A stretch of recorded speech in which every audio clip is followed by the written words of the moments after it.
Hola Masters, en las últimas semanas ha habido un pequeño debate entre un par de canales de divulgación en torno al tema de la existencia de Dios, y hoy quisiera comentarlo para aclarar algunos puntos. Todo ha comenzado debido a que la gata de Schrödinger ha publicado un video muy evocador llamado Dios ha muerto, en el cual busca probar que Dios no existe, y al cual ha respondido adictos a la filosofía, generando un buen ambiente para un debate en torno a estas ideas. Ambos videos son muy recomendables, así que te invito a verlos. Te dejo los enlaces en la descripción. Este video se dividirá en 3 partes, en las que te mostraré cada vez el debate entre Rocío y Enric, y luego daré mi opinión al respecto. Debo decir que cambiaré el orden en algunas intervenciones con el fin de poder hacer más clara la exposición de estas ideas. Pero de todas maneras hoy te prometo que vas a sangrar por los oídos con todo lo que le vamos a dar. Así que no le demos más vueltas y ¡adelante, Prometeo!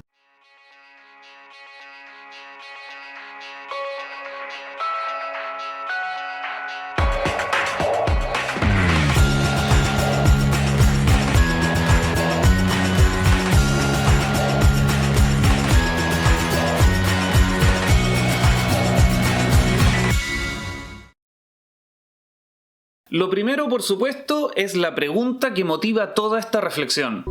¿Existe un ser trascendente que sea a la vez causa y significado de nuestro universo? Tal como ya lo adelanta el título Dios ha muerto, la respuesta que aventura Rocío de la gata de Schrödinger es claramente no. Y fundamenta su posición con 3 argumentos principales que luego Enric, de Adictos a la Religión, Adictos a la Filosofía, intenta refutar.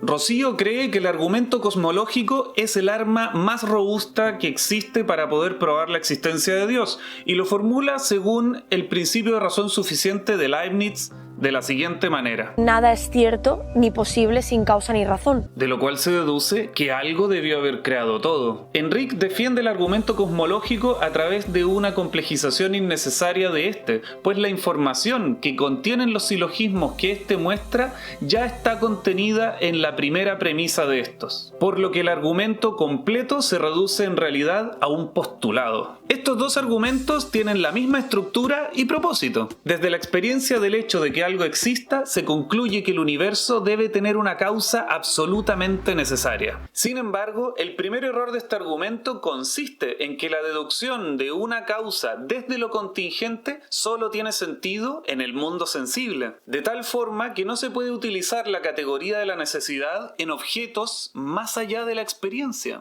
Y por esto se entiende que Rocío vea una paradoja en el concepto de Dios como una causa incausada, y señale que no hay experiencia de tal cosa, que por lo demás le parece muy contraintuitiva, por lo que se atreve a preguntar: ¿quién creó a Dios? Frente a esta cuestión, Enric afirma que este creador debe existir, pues si no existiese una primera causa, entonces no podría darse jamás el efecto. De tal modo que la pregunta ¿quién creó al creador increado? O más bien la causa incausada, no tiene sentido. La pregunta ¿qué creó la primera causa? Muestra que este argumento no es para nada conclusivo, y la respuesta de Enric es un buen ejemplo para mostrar que este argumento cosmológico descansa sobre el argumento ontológico. El mayor problema de todas las variantes del argumento cosmológico consiste en que llega a una conclusión conceptual sobre Dios, de la cual se deduce su existencia. Este último paso es el llamado argumento ontológico. El argumento ontológico considera que la existencia es un elemento irrenunciable de la perfección, o en este caso, de la necesidad, por lo que procede analíticamente, es decir, deduciendo un concepto a partir de otro, en este caso, concluyendo la existencia de este ser perfecto o necesario a partir de su propio concepto. Sin embargo, la existencia no es un predicado real, es decir, no es una propiedad perteneciente ni a la perfección ni a la necesidad, porque la existencia no es una propiedad en absoluto, sino una modalidad. Un juicio existencial, por el contrario, es siempre sintético, es decir, mediante él se señala algo que no puede deducirse del concepto, aunque al ser una modalidad tampoco se trata de una característica externa que se le agregue a este concepto, pues solo está señalando su modo de ser. Por esto, para la determinación de la existencia objetiva, la instancia decisiva es la percepción, y no algún tipo de deducción. Por lo que Enric se equivoca cuando señala que no hayamos observado nunca una causa incausada no es una buena objeción si tenemos un argumento deductivo válido y verdadero que te lleva a esa conclusión. En resumen, el argumento cosmológico no es conclusivo y descansa en el argumento ontológico, el cual es un sofisma, pues equipara la existencia con una propiedad. Pero este último, además, es un engaño dialéctico, pues toma por una idea trascendente aquello que realmente es un ideal trascendental. Esto último es un temazo, pero debe quedar para otro video. Así que suscríbete si es que aún no lo has hecho.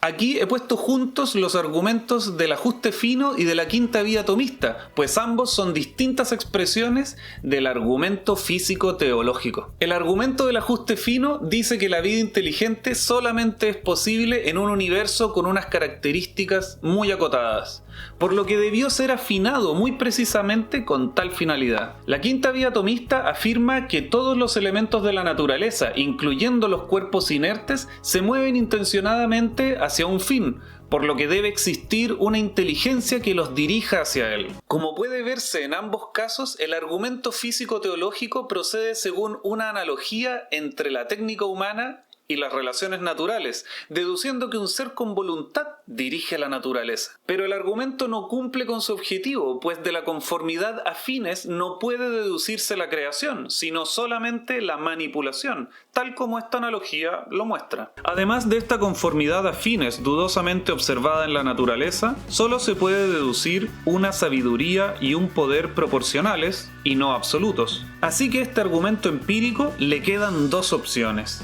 O se queda en el plano empírico y renuncia a su objetivo teológico, o supera esa insuficiencia utilizando el argumento cosmológico y por lo tanto luego el ontológico, que ya han sido refutados, de lo cual se sigue que este argumento tampoco es válido. Rocío además refuta el argumento del ajuste fino planteando el problema antrópico, es decir, que solamente podemos plantearnos esa pregunta porque el universo ya es así, por lo que el ajuste fino no es un indicador de la existencia de Dios, sino solo de la nuestra. Además, la conformidad a fines de los movimientos y relaciones naturales se puede refutar teniendo en cuenta que Rocío ya antes recurrió a la mecánica de Newton, la cual explica el movimiento de forma independiente. Enric, por su parte, intenta refutar esta crítica diciendo que el descubrimiento de leyes y regularidades en la naturaleza lo que hace es aportar evidencia acerca del punto de partida del argumento, el orden de las cosas, con lo que en lugar de contradecir la vía, creo que la refuerza. Sin embargo, la información que aporta Newton refiere a la estructura misma del movimiento y no recurre a entidades externas a las que se mueven, por lo que es una mejor explicación del movimiento que el argumento físico-teológico, por la llamada navaja de Occam, que es un criterio epistémico que señala que la respuesta más sencilla, es decir, aquella que no recurre a la existencia de entidades externas al fenómeno,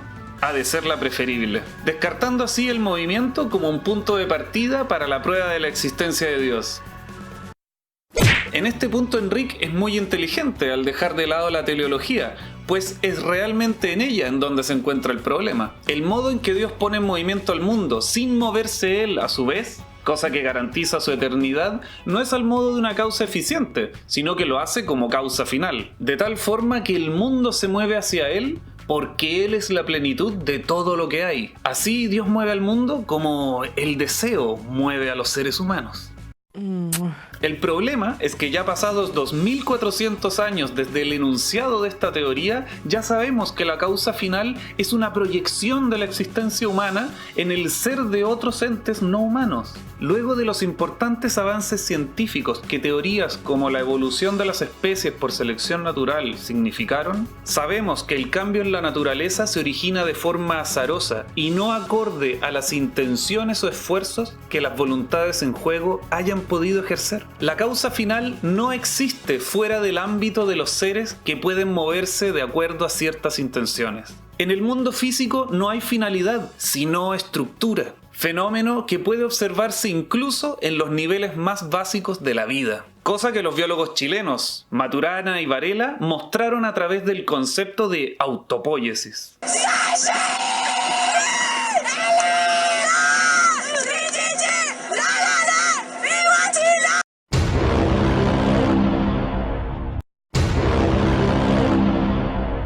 Rocío piensa que algo así como una causa incausada podría darse dentro del ámbito que estudia la mecánica cuántica. Y si pensamos que la teoría del Big Bang propone que el universo mismo se originó a partir de una partícula regida por esta mecánica, entonces tenemos que esta causa incausada podría ser la naturaleza misma, siendo esta la respuesta más adecuada utilizando nuevamente el criterio de la navaja de Occam. Enric, por su parte, intenta refutar esto diciendo que la naturaleza no puede ser causa incausada, y esto lo muestra recurriendo nuevamente al argumento cosmológico, que ya he refutado. Si la primera causa no es ni temporal ni espacial, entonces debe tener una existencia trascendente. Es decir, debe estar completamente fuera de nuestro plano de realidad. Pero la idealidad trascendente de esta causa, es decir, el estar fuera del tiempo y del espacio, implica que no puede influir en el mundo físico, porque toda causa debe tener un tiempo y un lugar. La primera causa no puede ser una inteligencia trascendente que mueve al mundo, sino que deberá ser un fenómeno natural inmanente, cuya estructura aún no terminamos de comprender. De esta forma, un Dios trascendente sería totalmente impotente para crear la naturaleza, por lo cual debemos decir, con Rocío, que la naturaleza misma es la primera causa. Y esto es lo que plantea hoy la teoría del Big Bang, el comienzo absoluto de la naturaleza como todo, incluyendo en ella el tiempo y el espacio. Además, no se puede entender que, si la naturaleza es causa, entonces ocurre antes que la propia naturaleza, pues todo está dentro del Big Bang. El Big Bang no crea a la naturaleza como una ficha de dominó puede botar a otra ficha, sino que él es la naturaleza misma aconteciendo como un todo, dando lugar a todo en ella misma al desarrollarse. Si Dios ha de ser inmanente para poder causar, entonces deberá identificarse con la naturaleza, y de esta forma Él sería todo, por lo cual su concepto no significaría nada. En esto consiste el panteísmo como ateísmo. Rocío intenta apoyar su visión científica de la naturaleza con la afirmación de que la realidad tal cual es mucho más poética, mucho más maravillosa y mucho más preciosa que cualquier explicación divina. De ahí en adelante su exposición pasa a ser más evocadora que argumentativa, y se basa en que el camino del conocimiento de la naturaleza irá quitando cada día más espacio a Dios en la explicación de toda clase de fenómenos, para lo cual utiliza la siguiente imagen. Dios es una habitación oscura llena de interruptores y tú estás dentro sin ver nada. Cada luz que enciendes te hace ver mejor la habitación, te hace conocer lo que te rodea, pero a Él lo hace más pequeño. En el momento en el que enciendes todas las luces, Dios ha muerto. Enric ataca esta exposición diciendo que la explicación naturalista tiene límites, y que por lo tanto es muy posible que la ciencia no llegue a explicarlo todo, es decir, que no pueda encender todas las luces, pues solamente puede llegar a encender aquellas que están al alcance de su método, de tal forma que el avance científico tampoco es garantía de que pueda explicar perfectamente, apelando solo a causas naturales, la existencia del universo. La ciencia jamás podrá llegar a probar que un Dios trascendente existe o que no. Pero la filosofía tampoco. Por esto, la última parte de la intervención de Enric es una confusión, pues si no se puede explicar la existencia del universo recurriendo solo a causas naturales, entonces nada lo hará. Y aquí le dejo la pregunta planteada a Enric respecto a lo que dice: ¿es que acaso hay causas no naturales? Estoy muy de acuerdo con las ideas seculares que Rocío plantea, en especial con las que tienen que ver con la necesidad de libertad para no tener fe y para poder buscar respuestas sin depender de dogmas de ningún tipo. Como ya antes he mostrado en mi video sobre la ilustración, el ideal ilustrado me parece del todo deseable para poder construir una sociedad democrática, una sociedad del conocimiento, un mundo que gobierne la razón. Sin embargo, no puedo estar de acuerdo con la metáfora final, con la que ella grafica que cuando encendamos todas las luces, entonces Dios habrá muerto. No estoy de acuerdo con esta idea porque creo que es imposible que algún día lleguemos a prender todas las luces. Pero al mismo tiempo creo que tampoco es necesario que tengamos todas las respuestas para que podamos llegar a creer justificadamente que Dios no exista. Pero este temazo lo vamos a dejar para más adelante. ¿Y tú qué crees? Dímelo aquí en tus comentarios. Y no olvides suscribirte para que no te pierdas ninguno de los próximos videos. Y sígueme en mis redes sociales. Facebook, Twitter e Instagram. Muchas gracias por verme y adiós.